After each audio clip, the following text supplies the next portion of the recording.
Media, सच सबसे पहले सबसे तेज।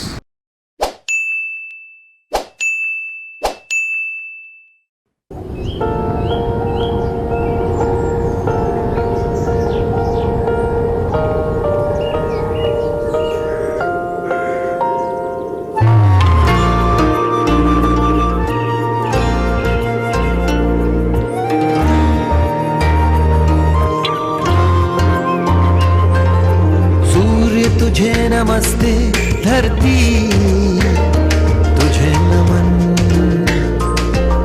शुक्रिया वायु तेरा, धन्यवाद गगन, कोश कोश का अभिनंदन, श्वास श्वास में हो चंदन। विश्व एक परिवार ने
दर्शन, अंतर्मन का नव surgeon.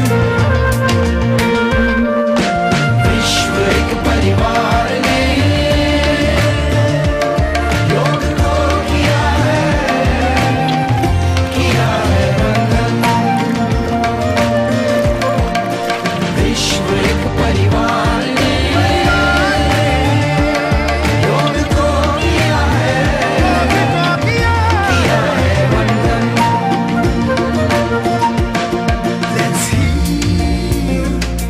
Let's nourish, and the whole will flourish.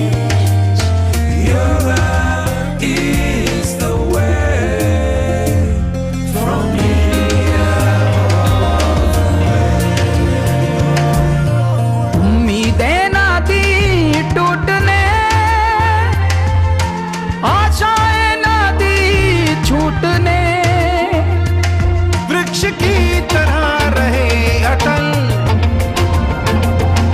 योग ने ना दिया झुकने। प्राण प्राण का ये बंधन, जीव जीव में स्पंदन। विश्व एक परिवार ने योग को किया है वंदन। विश्व एक परिवार ने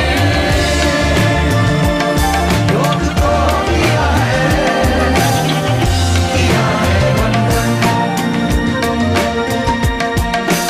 विश्व एक परिवार ने योग को किया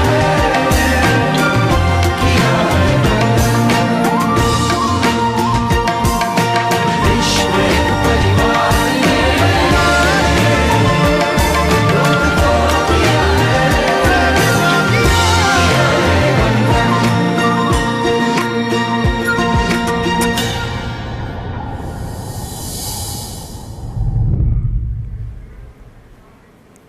विश्व एक परिवार है और फिर चाहे योग हो या गीत संगीत, ये विश्व को जोड़ता है। उल्लेखनीय है कि 21 जून अंतर्राष्ट्रीय योग दिवस तो है ही, साथ ही अंतर्राष्ट्रीय संगीत दिवस भी है। बिल्कुल सही आपने कहा। और अभी जो विश्व एक परिवार है बात कही गई, हमारे तो परंपरा में हमेशा से कहा गया वसुदेव कुटुंबकम, यानी पूरे विश्व को हम अपना परिवार मानते हैं।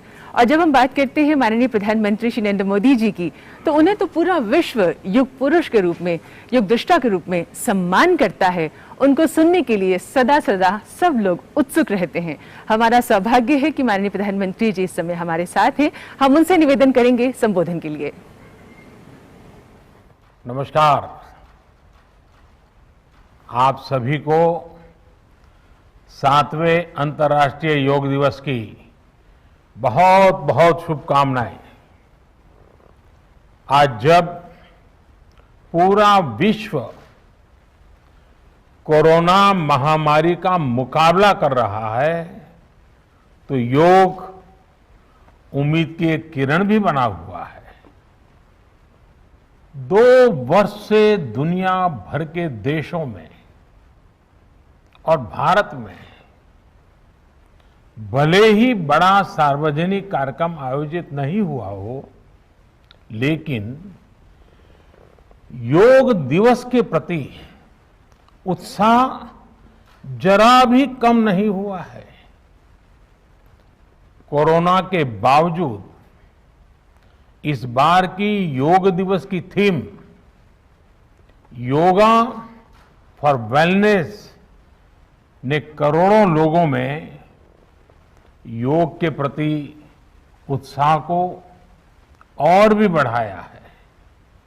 मैं आज योग दिवस पर यह कामना करता हूं कि हर देश, हर समाज और हर व्यक्ति स्वस्थ हो।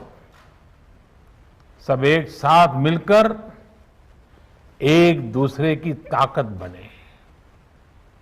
साथियों, हमारे ऋषियों मुनियों ने योग के लिए समत्वम योग उच्यते ये परिभाषा दी थी। उन्होंने सुख दुख में समान रहने, संयम को एक तरह से योग का पैरामीटर बनाया था।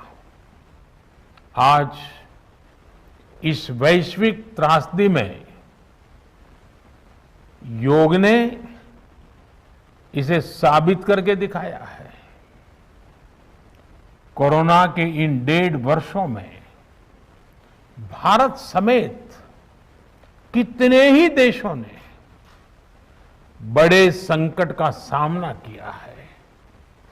साथियों, दुनिया के अधिकांश देशों के लिए योग दिवस को उनका सदियों पुराना सांस्कृतिक पर्व नहीं है।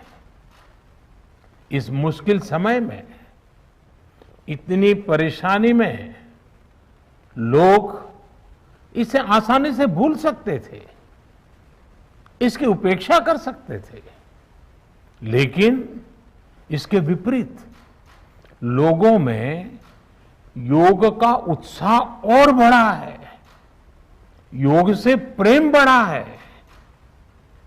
पिछले 1.5 सालों में दुनिया के कोने कोने में लाखों नए योग साधक बने हैं। योग का जो पहला पर्याय संयम और अनुशासन को कहा गया है, सब उसे अपने जीवन में उतारने का प्रयास भी कर रहे हैं। साथियों, जब कोरोना के अदृश्य वायरस से और इस अदृश्य वायरस ने दुनिया में जब दस्तक दी थी, तब कोई भी देश साधनों से, सामर्थ्य से और मानसिक अवस्था से इसके लिए तैयार नहीं था। हम सभी ने देखा है कि ऐसे कठिन समय में योग आत्मबल का एक बड़ा माध्यम बना। योग ने लोगों में ये भरोसा बढ़ाया कि हम इस बीमारी से लड़ सकते हैं। मैं जब फ्रंटलाइन वॉरियर्स से, डॉक्टर से बात करता हूं, तो मुझे बताते हैं कि कोरोना के खिलाफ लड़ाई में उन्होंने योग को भी अपना सुरक्षा कवच बनाया। डॉक्टरों ने योग से खुद को भी मजबूत किया और अपने मरीजों को जल्दी स्वस्थ करने में इसका उपयोग भी किया। और आज अस्पतालों से ऐसी कितनी तस्वीरें आती हैं जहां डॉक्टर्स, नर्सेस मरीजों को योग सिखा रहे हैं, तो कहीं मरीज अपना अनुभव साझा कर रहे हैं। प्राणायाम, अनुलोम विलोम जैसी ब्रीथिंग एक्सरसाइज हमारे रेस्पिरेटरी सिस्टम को कितनी ताकत मिलती है, ये भी दुनिया के विशेषज्ञ खुद बता रहे हैं। साथियों, महान तमिल संत श्री तिरुवल्लुवर जी ने कहा, नोई नाड़ी नोई मुद्दल नाड़ी हदु तनिक्कुम वायनाड़ी वाय पच्चयल। अर्थात अगर कोई बीमारी है तो उसे डायग्नाइज करो, उसकी जड़ तक जाओ, बीमारी की वजह क्या है ये पता करो, फिर उसका इलाज सुनिश्चित करो। योग यही रास्ता दिखाता है। आज मेडिकल साइंस भी उपचार के साथ साथ हीलिंग पर भी उतना ही बल देता है और योग हीलिंग प्रोसेस में उपकारक है। मुझे संतोष है कि आज योग के इस पहलू पर दुनिया भर में के विशेषज्ञ अनेक प्रकार के साइंटिफिक रिसर्च भी कर रहे हैं, उस पर काम कर रहे हैं। साथियों, कोरोना काल में योग से हमारे शरीर को होने वाले फायदों पर, हमारी इम्यूनिटी पर पड़ने वाले सकारात्मक प्रभावों पर कई स्टडीज हो रही है।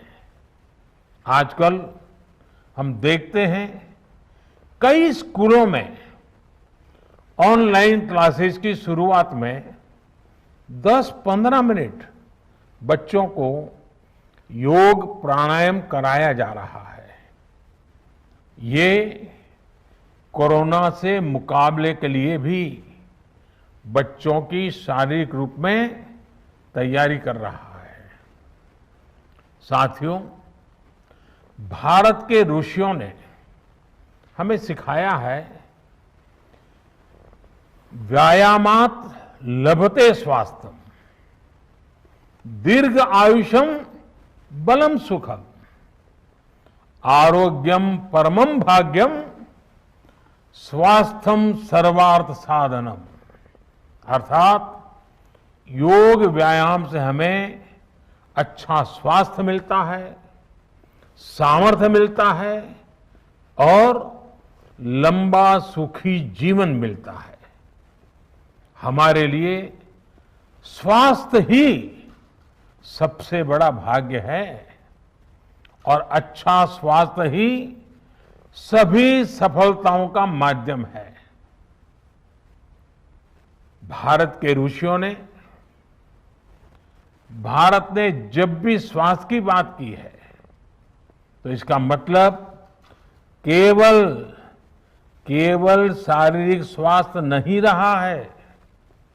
इसलिए योग में फिजिकल हेल्थ के साथ साथ मेंटल हेल्थ पर इतना जोर दिया गया है। जब हम प्राणायाम करते हैं, ध्यान करते हैं, दूसरी यौगिक क्रियाएं करते हैं, तो हम अपनी अंतर चेतना को अनुभव करते हैं। योग से हमें ये अनुभव होता है कि हमारी विचार शक्ति, हमारा आंतरिक सामर्थ्य इतना ज्यादा है कि दुनिया की कोई परेशानी कोई भी नेगेटिविटी हमें तोड़ नहीं सकती। योग हमें स्ट्रेस से स्ट्रेंथ की ओर और नेगेटिविटी से क्रिएटिविटी का रास्ता दिखाता है। योग हमें अवसाद से उमंग और प्रमाद से प्रसाद तक ले जाता है। Friends, yoga tells us that so many problems might be out there, but we have infinite solutions within ourselves. We are the biggest source of energy in our universe. We do not realize this energy because of the many divisions that exist. At times, the lives of people exist in silos. These divisions reflect in the overall personality as well. The shift from silo to union is yoga. A proven way to experience a realization of oneness is yoga. I am reminded of the words of the great Gurudev Tagore, who said, and I quote, "The meaning of our self is not to be found in its separateness from God and others, but in the ceaseless realization of yoga of union," unquote. The mantra of Vasudhaiva Kutumbakam, which India has followed since ages, is now finding global acceptance. We all are praying for each other's well-being. If there are threats to humanity, yoga often gives us a way of holistic health. Yoga also gives us a happier way of life. I'm sure yoga will continue playing its preventive as well as positive role in healthcare of masses. साथियों, जब भारत ने United Nations में अंतर्राष्ट्रीय योग दिवस का प्रस्ताव रखा था, तो उसके पीछे यही भावना थी कि योग विज्ञान पूरे विश्व के लिए सुलभ हो। आज इस दिशा में भारत ने यूनाइटेड नेशंस WHO के साथ मिलकर एक और महत्वपूर्ण कदम उठाया है। अब विश्व को एम योगा ऐप की शक्ति मिलने जा रही है। इस ऐप में कॉमन योगा प्रोटोकॉल के आधार पर योग प्रशिक्षण के कई वीडियोस दुनिया की अलग अलग भाषाओं में उपलब्ध होंगे। ये आधुनिक टेक्नोलॉजी और प्राचीन विज्ञान के फ्यूजन का भी एक बेहतरीन उदाहरण है। मुझे पूरा विश्वास है एम योगा ऐप योग का विस्तार दुनिया भर में करने और वन वर्ल्ड वन हेल्थ के प्रयासों को सफल बनाने में बड़ी भूमिका निभाएगा। साथियों, गीता में कहा गया है, तम विद्या दुख संयोग वियोगम योग संगीतम, अर्थात दुखों से वियोग को, मुक्ति को ही योग कहते हैं। सबको साथ लेकर चलने वाली मानवता की ये योग यात्रा हमें ऐसे ही अनवरत आगे बढ़ानी है।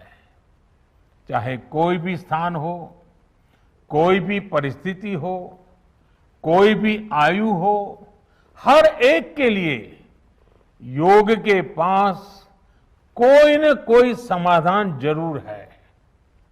आज विश्व में योग के प्रति जिज्ञासा रखने वालों की संख्या बहुत बढ़ रही है। देश विदेश में योग प्रतिष्ठानों की संख्या में भी वृद्धि हो रही है। ऐसे में योग का जो मूलभूत तत्व ज्ञान है, मूलभूत सिद्धांत है, उसको कायम रखते हुए योग जन जन तक पहुंचे, अविरत पहुंचे, निरंतर पहुंचे, ये कार्य आवश्यक है।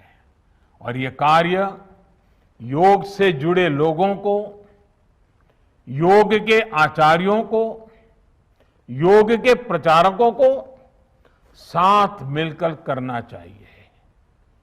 हमें खुद भी योग का संकल्प लेना है और अपनों को भी इस संकल्प से जोड़ना है। योग से सहयोग तक का ये मंत्र हमें एक नए भविष्य का मार्ग दिखाएगा, मानवता को सशक्त करेगा।